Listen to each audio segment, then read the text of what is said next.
കൂത്താട്ടുകുളത്ത് നിന്നും മലബാറിലേക്ക് കുടിയേറി വന്ന പേർപ്പൻ്റെയും പേരമ്മയുടെയും ജീവിതാനുഭവങ്ങൾ നമുക്ക് കേൾക്കാം. കുടിയേറി വന്ന ആദ്യ നാളുകളിൽ ഇവിടുത്തെ അനുഭവങ്ങൾ എന്തെല്ലാമായിരുന്നു? താമസക്കാരും ഞങ്ങളോട് കൂടി ആരുമില്ല താമസക്കാർ. ഞങ്ങളോട് വന്നു കാട് കൊത്തി നെൽകൃഷി ചെയ്തു. അങ്ങനെ 1-2 കൊല്ലം കഴിഞ്ഞപ്പോൾ പിന്നെ പുൽകൃഷിയായി. അങ്ങനെ അങ്ങോട്ട് മുന്നോട്ട് ഓരോ കൃഷികളായിട്ട് മുന്നോട്ട് പോയി. വന്ന കാലത്ത് ഇവിടെയൊന്നും പണിയൊന്നുമില്ലായിരുന്നേ. അന്ന് തൊണ്ടിപ്പള്ളിയിലാണ് പോയിക്കൊണ്ടിരുന്നത്. ഇവിടെ നടന്നിട്ട് വേണം പോകാനെന്ന്, വാഹനങ്ങളൊന്നും ഇല്ലെന്ന്. അങ്ങനെ അവിടെ പോയി 3-4 കൊല്ലം അവിടെ പോയി പള്ളിയിൽ പോകും, കുർബാന പണി ഒക്കെ ചെയ്തു. അത് കഴിഞ്ഞിട്ട് പിന്നെ ചുങ്കക്കുന്നായി പള്ളി. പിന്നെ ചുങ്കക്കുന്നി കുറച്ച് കാലം ഒന്ന് 2 കൊല്ലം ചുങ്കക്കുന്നി പോയി. അത് കഴിഞ്ഞിട്ടാണ് കണിച്ചാറ് പടി വന്നത്. കുടിയേറ്റത്തിൻ്റെ ആദ്യ നാളുകളിൽ പേർപ്പനും പേരമ്മയ്ക്കും ശക്തിയായിരുന്നത് ദൈവത്തിൻ്റെ കരങ്ങളായിരുന്നല്ലോ. അതിനെക്കുറിച്ച് ഏതാനും കുറച്ച് അനുഭവങ്ങൾ ഞങ്ങളുമായി പങ്കുവയ്ക്കാമോ? അന്ന് ദൈവവിശ്വാസത്തിലാണ് ഞങ്ങളൊക്കെ ഇവിടെ ജീവിച്ചത്. അതല്ലാതെ നമുക്ക് വേറെ ആശ്രയങ്ങളൊന്നും ഇല്ലല്ലോ ഇവിടെ. അപ്പം ദൈവത്തിൽ കുറച്ച് വിശ്വസിച്ചുകൊണ്ട് തന്നെ മുന്നോട്ട് നീങ്ങി. പഴയ കാലത്തുണ്ടായിരുന്ന പ്രാർത്ഥനകളെപ്പറ്റിയും പ്രാർത്ഥനാ രീതികളെപ്പറ്റിയും ഞങ്ങളോടൊന്ന് വിശദീകരിക്കാമോ? പണ്ട് ഞങ്ങൾ എല്ലാവരും കൂടി ഒന്നിച്ചിരുന്ന് കൊന്ത ചൊല്ലുകയും ബാക്കി പ്രാർത്ഥനകളെല്ലാം ചൊല്ലുകയും ഒക്കെ ചെയ്യും. അത് കഴിഞ്ഞപ്പോൾ നമുക്കിവിടെ ചൂടുപനി കൂടുതലായിട്ട് ഞങ്ങൾ ദേവസ്ഥാനം 2 രൂപ എഴുന്നള്ളിക്കുകയും തുണ്ടി നിറന്ന് 1 രൂപ ഒക്കെ എഴുന്നള്ളിക്കാൻ കൊണ്ടുവന്നത്. അങ്ങനെ പാർശ്വവാലെല്ലാം മാറി ഞങ്ങൾ ഇപ്പോഴും ദൈവത്തോട് പ്രാർത്ഥിച്ച് സന്ധ്യ പ്രാർത്ഥനയൊക്കെ മുടങ്ങാതെ ചെല്ലുന്നുണ്ട്. ആ കാലഘട്ടങ്ങളിൽ പേർപ്പനെയും പേരമ്മയും മുന്നോട്ട് നയിക്കുവാനായി പ്രേരിപ്പിച്ചിരുന്നത് പ്രാർത്ഥനയാണ്. അനുദിന ജീവിതത്തിൽ പ്രാർത്ഥനയ്ക്കുള്ള ശക്തി കൂടി വരികയാണ്. നമുക്കും പ്രാർത്ഥനയെ മുറുകെ പിടിച്ചുകൊണ്ട് ജീവിതം മുന്നോട്ട് നയിക്കാം. 1945 തൊടുപുഴയിൽ നിന്നും മലബാറിലേക്ക് കുടിയേറി വന്ന മത്തായി ചേട്ടൻ്റെയും മേരി ചേച്ചിയുടെയും ജീവിതാനുഭവങ്ങളിലേക്ക്. കുടിയേറ്റത്തിൻ്റെ ആദ്യ നാളുകളെക്കുറിച്ച് ഞങ്ങളോടൊന്ന് പറയാമോ? പറയാം. എനിക്ക് 17 വയസ്സുള്ളപ്പോൾ ഇവിടെ വന്നു. ആനക്കാടായിരുന്നു. പിന്നെ എല്ലാം വെട്ടിത്തെളിച്ച് കത്തിച്ച് കൃഷികൾ ഇറക്കി, നെല്ല് കൃഷിയായിട്ടും കപ്പയും അതും ചേമ്പ് ഇങ്ങനെയുള്ളത്. പക്ഷേ ആനയുണ്ടായിരുന്നു. ഞങ്ങൾ ഏറ്റുപാട്ടത്തെ കയറി കിടന്നു, ഞങ്ങൾ 2 പേരും കൂടെ. അത് ആന ചുവട്ടിൽ അരിയത്ത് വന്ന് പുന്നെ ഒടുക്കിയായിരുന്നു, പുന്നേല. ഞാൻ ഇങ്ങനെ വിറച്ചുകൊണ്ടിരുന്നു. അന്നേരം രാധൻ പറഞ്ഞു, വിറയ്ക്കണ്ട, ആന കേൾക്കുമെന്ന് പറഞ്ഞു. അങ്ങനെ താമസിച്ചുകൊണ്ട് പിന്നെ വേറെ പെരയൊക്കെ ഉണ്ടാക്കി, ചെറിയ പെരയുണ്ടാക്കി, അക്കരെ റോഡിൻ്റെ അക്കരെ പെരയൊക്കെ ഉണ്ടാക്കി അതിൻ്റെ അകത്ത് താമസിച്ച്. പിന്നെ ആനശല്യമൊന്നും വളരെ കൂടുതലായിട്ടൊന്നും വന്നിട്ടില്ല. വരും, പക്ഷെ ഇങ്ങോട്ടൊന്നും വന്നിട്ടില്ല.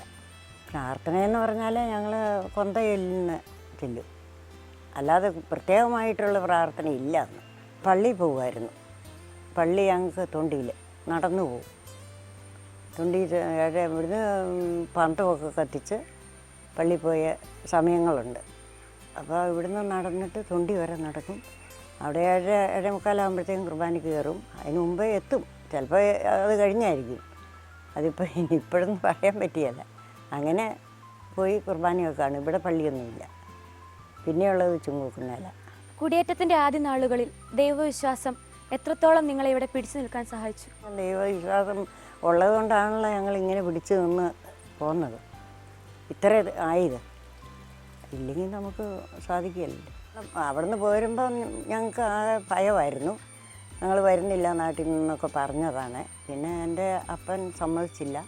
അപ്പനും അപ്പൻ്റെ ചേട്ടനും അവർ സമ്മതിച്ചില്ല. അവർ പറഞ്ഞു പോരാതിരിക്കരുത് എന്നൊക്കെ പറഞ്ഞു. അങ്ങനെ പറഞ്ഞ് ഞങ്ങൾ വന്നു. ഞങ്ങൾക്ക് ആകെ ഒരു വിഷമമായിരുന്നു, എനിക്കും എൻ്റെ അമ്മയ്ക്കും. വേറെ ആർക്കും ഇല്ല. അവർക്ക് ഇഷ്ടമായിട്ടല്ലേ പോകുന്നത്, ഞങ്ങൾക്ക് ഇഷ്ടക്കേട് വന്നുള്ളൂ. പിന്നെ പിടിച്ച് അങ്ങനെ അങ്ങോട്ട് നിന്നു. ആദ്യകാലത്ത് അന്നേരമൊക്കെ പേടിയാണത്. പിന്നെ ആയപ്പം പേടി കുറഞ്ഞു. ദൈവവിശ്വാസത്തെ മുറുകെ പിടിച്ചുകൊണ്ടാണ് ചാച്ചനും അമ്മയും മലബാറിലേക്ക് കുടിയേറി വന്നത്. അതുപോലെ നമുക്കും ദൈവവിശ്വാസത്തെ മുറുകെ പിടിച്ചുകൊണ്ട് ജീവിക്കാൻ ശ്രമിക്കാം. 1993 തലശ്ശേരി രൂപതയിലെ റവറൻ ഫാദർ ജോസഫ് കരിനാട്ട് ഡയറക്ടറായി മാതൃവേദി രൂപീകരിക്കുകയും ആ സമയങ്ങളിൽ തന്നെ കണിച്ചാർ ഇടവകയിൽ മാതൃവേദി അതിൻ്റെ പ്രവർത്തനം ആരംഭിക്കുകയും ചെയ്തു. അന്നു മുതൽ ഇന്ന് വരെ എല്ലാ വികാരി അച്ഛന്മാരും മദറുമാരും ചേർന്ന് അവരുടെ നേതൃത്വത്തിൽ കണിച്ചാർ മാതൃവേദി വളരെ സജീവമായി തന്നെ മുന്നോട്ട് പോകുന്നു. 2011 കണിച്ചാർ മാതൃവേദിയെ തലശ്ശേരി അതിരൂപതയിലെ റവറൻ ഫാദർ ബെന്നി പുത്തൻനട, അന്നത്തെ ഡയറക്ടറായിരുന്ന അച്ഛൻ, സമ്പൂർണ്ണ മാതൃവേദി ഇടവകയായി പ്രഖ്യാപനം നടത്തുകയുണ്ടായി. എല്ലാ മാസവും 2ാം ഞായറാഴ്ച കൃത്യം 2:30 മണിക്ക് മാതൃവേദി അതിൻ്റെ കൂട്ടായ്മ കൂടുകയും അമ്മമാർക്ക് വേണ്ടി ക്ലാസുകൾ നടത്തുകയും ചെയ്യുന്നു. മക്കളുടെ ആത്മീയ വളർച്ചയും സമൂഹ നന്മയും മാതൃവേദി ലക്ഷ്യമാക്കുന്നു. അതിലൂടെ മറ്റുള്ളവർക്ക് വേണ്ടി നന്മ ചെയ്യുന്നതിന് മക്കളെ പരിപോഷിപ്പിച്ചു കൊണ്ടുവരുന്നു. ഇടവകയിലെ മുഴുവൻ അംഗങ്ങളും, പ്രത്യേകം അമ്മമാരും മാതൃവേദിയിൽ സജീവമായി തന്നെ പ്രവർത്തിക്കുന്നു. ഞങ്ങൾ സെപ്റ്റംബർ 1 മുതൽ 8 തീയതി വരെയുള്ള ദിവസങ്ങളിൽ കാഴ്ചവെപ്പ് സമർപ്പണം നടത്തി കിട്ടുന്ന സാധനങ്ങൾ ആതുരാലയങ്ങളിൽ വിതരണം നൽകി അവർക്ക് വേണ്ടി ശുശ്രൂഷ ചെയ്യുകയും ചെയ്യുന്നു. ഞങ്ങൾക്ക് വേണ്ടി നേതൃത്വം നൽകിക്കൊണ്ടിരിക്കുന്ന ബഹുമാനപ്പെട്ട നരിപ്പാർ അച്ഛനെയും ഇപ്പോൾ ഞങ്ങളുടെ ആനിമേറ്ററായ റവറൻ സിസ്റ്റർ കറോളിൻ എസേബിയസിനെയും പ്രത്യേകം ഞങ്ങൾ അനുമോദിക്കുന്നു. അതുപോലെ ഇടവക അമ്മമാരെ മുഴുവനും ഞങ്ങൾ ഈ അവസരത്തിൽ ഓർക്കുകയും ചെയ്യുന്നു. ശ്രീ കൊട്ടിയൂർ പങ്കജാക്ഷൻ എഴുതിയ തിരുമുറിവുകൾ എന്ന കവിതയാണ് ഞാനിവിടെ ആലപിക്കുന്നത്. മരമണി മുഴങ്ങുന്നു ദേവാലയത്തിൽ, മരക്കുരിശിൽ മൂന്നാണികൾ കണ്ടു ഞാൻ. പട്ടിൻ തിരശ്ശീല രണ്ടായി പിളരുന്നു, പരീശരുന്മാദ നൃത്തം ചവിട്ടുന്നു. തെറ്റുകൾ തെറ്റാതെ തെറ്റെന്നു ചൊല്ലിയ തെറ്റിന്നു കിട്ടിയ ശിക്ഷയോ ഈ വിധി. തെറ്റുകൾ തെറ്റാതെ തെറ്റെന്നു ചൊല്ലിയ തെറ്റിന്നു കിട്ടിയ ശിക്ഷയോ ഈ വിധി. കാനായിൽ കല്യാണവേളയിൽ ചെയ്തത് കാലം കരുതിയ വിധിയെന്നോർത്തില്ല. ലാസറിൻ ജീവൻ തിരിച്ചു കൊടുത്തപ്പോൾ ഓർത്തില്ല തന്റെ പ്രാണൻ കൊടുത്തെന്ന്. കാറ്റും കടലും വണങ്ങുന്ന നിന്നെ കാട്ടാളക്കൂട്ടം തിരിച്ചറിഞ്ഞില്ലല്ലോ. കാറ്റും കടലും വണങ്ങുന്ന നിന്നെ കാട്ടാളക്കൂട്ടം തിരിച്ചറിഞ്ഞില്ലല്ലോ. കടലിനു മീതെയും കാലത്തിൻ മുന്നിലും കാലിടറാതെ നടന്നു നീ മുന്നോട്ട്. മഗ്ദലന മറിയത്തിൻ മാനസം മാറി മറ്റുള്ള മർത്യർക്കിതെന്തു പറ്റി. തള്ളി പറഞ്ഞപ്പോൾ ഉള്ളു പിടഞ്ഞുവോ, പുലർകാല പൂങ്കോഴിയെല്ലാം അറിഞ്ഞുവോ. കൈ കഴുകി കൈതപം പറയാതെ നിന്നു അധികാര സീമകൾ കാത്തു സൂക്ഷിക്കുവാൻ. തിരിച്ചെടുത്തിടുമോ ഈ പാനപാത്രം, വേർപ്പിനെ നിണമാക്കിയങ്ങു ചോദിച്ചു. ഒരു ചുടുചുംബനം ഒറ്റിക്കൊടുത്തപ്പോൾ ഒരു പുതു ത്യാഗത്തിൻ കഥ തീർന്നു മണ്ണിൽ.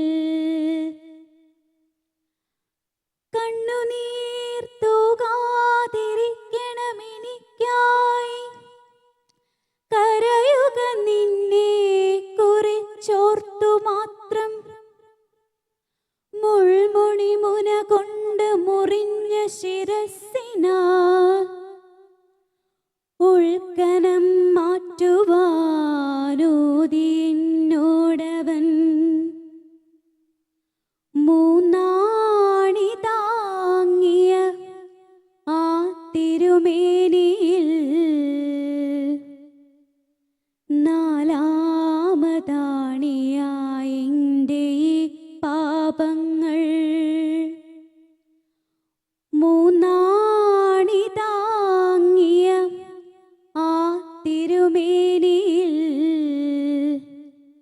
നാലാമതാണിയായിൻ്റെ പാപങ്ങൾ.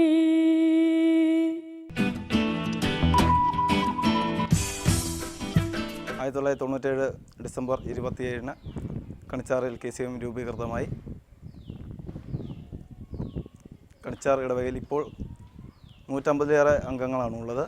ഞങ്ങളുടെ പ്രിയപ്പെട്ട കൊച്ചച്ഛൻ്റെ നിർദ്ദേശങ്ങളും ഉപദേശങ്ങൾക്കും അനുസരിച്ച് വളരെ അച്ചടക്കത്തോടും ഐക്യത്തോടും കൂടെ പ്രവർത്തിക്കാൻ ഞങ്ങൾ സാധിക്കുന്നു. ആരോഗ്യമില്ലാത്ത അശരണർക്ക് ഒരു നേരത്തെ ആഹാരത്തിനായി എല്ലാ മാസങ്ങളിലും കൃത്യമായി അതാത് കേന്ദ്രങ്ങളിൽ എത്തിക്കുവാൻ ഞങ്ങളെ കൊണ്ട് സാധിക്കുന്നുണ്ട്. എല്ലാ ദിവസവും വൈകുന്നേരങ്ങളിൽ ഞങ്ങളുടെ ഇടവകയിൽ ഒരുമിച്ച് അംഗങ്ങൾ ഒരുമിച്ച് കൂടുകയും വൈകുന്നേരം വോളിബോൾ കോർട്ടിൽ വോളിബോൾ കളിക്കുകയും തുടർന്ന് സന്ധ്യാപ്രാർത്ഥന ചൊല്ലുകയും ചെയ്യുന്നു. അതിനുശേഷം ചില ദിവസങ്ങളിൽ ചർച്ചകളും സംവാദങ്ങളും നടത്തി വരുന്നു. എല്ലാ മാസവും 1-ാം തീയതി ഞങ്ങളുടെ ഇവിടെ മീറ്റിങ്ങുകൾ നടത്താറുണ്ട്. മീറ്റിങ്ങിൽ തുടർന്ന് ക്ലാസ്സുകൾ വെക്കാറുണ്ട്. ഞങ്ങൾക്ക് ആവശ്യമായ ഫണ്ട് ശേഖരിക്കുന്നത് നാട്ടിലെ ഉപയോഗശൂന്യമായ പാഴ്വസ്തുക്കളും ക്രിസ്മസ് രാവുകളിലെ നറുക്കെടുപ്പിലൂടെയുമാണ്. ഞങ്ങളുടെ ഇടവകയിലെ തിരുക്കർമ്മങ്ങളിലും ക്രിസ്മസ് ഉയർപ്പ് തുടങ്ങിയ ആഘോഷങ്ങളിലും ഞങ്ങളുടെ പ്രവർത്തകർ വളരെ സജീവമായി പ്രവർത്തിക്കുന്നുണ്ട്. ഞങ്ങൾക്കെല്ലാ പൂർണ്ണ സഹകരണവും തരുന്നത് ഞങ്ങളുടെ പ്രിയപ്പെട്ട ജോർജ് നരിപ്പാറ അച്ഛനാണ്. 1958 കണിച്ചാർ ഇടവക സ്ഥാപിതമായി. നാളിതുവരെ 14 വൈദികർ സേവനം അനുഷ്ഠിച്ചിട്ടുണ്ട്. സക്രിയാസ് കട്ടക്കലച്ഛൻ്റെ മുതൽ ഇപ്പോൾ ജോർജ് നരിപ്പാറ അച്ഛൻ വരെ വന്നു നിൽക്കുന്നു. കൂടാതെ കൊച്ചച്ഛന്മാരായി ജോർജ് ഞെർലക്കാട്ട് പിതാവ് മുതൽ സബാസ്റ്റ്യൻ താഴപ്പള്ളി വരെ സേവനം അനുഷ്ഠിച്ചിട്ടുണ്ട്. ഞങ്ങളുടെ ആദ്യകാല കൊച്ചച്ഛനായിരുന്ന ജോർജ് ഞെർലക്കാട്ട് പിതാവ് ഞങ്ങളുടെ തന്നെ രൂപതയുടെ ആർച്ച് ബിഷപ്പായി വന്നതിൽ ഞങ്ങൾക്ക് സന്തോഷമുണ്ട്. അതിന് ദൈവത്തോട് നന്ദി പറയുന്നു. ഞങ്ങൾ 2014-15 വർഷത്തെ ജോർജ് നരിപ്പാറ അച്ഛൻ്റെ നേതൃത്വത്തിൽ ട്രസ്റ്റികളായി സേവനം അനുഷ്ഠിക്കുന്നു. ഞങ്ങളിപ്പോൾ ഒരു പാരിഷ് ഹാളിൻ്റെ പണി നടന്നുകൊണ്ടിരിക്കുകയാണ്.